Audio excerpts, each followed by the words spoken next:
Station থেকে নেবে 2-3 minute হেঁটেই আমাদের হোটেল। আর আমাদের একটা পাসওয়ার্ড দিয়ে দিয়েছিল, সেটা প্রেস করেই আমরা চলে এসেছি হোটেলের ভেতরে।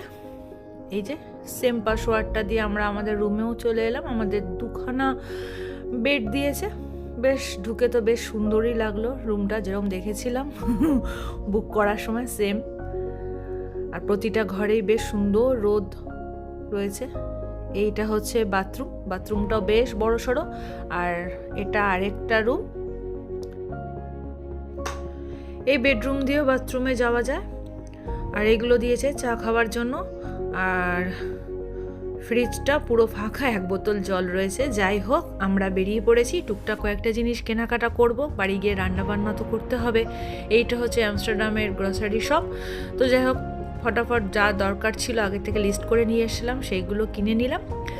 দাম খুব একটা কম লাগলো না জুরিক থেকে। যাই হোক, সমস্ত কিছু কিনে বাড়ি নিয়ে চলে এসেছি। এখন চিকেনের ঝোল ভাত করব। তো চলো, কালকে তোমাদের সঙ্গে দেখা হচ্ছে আমার পরের ব্লগ।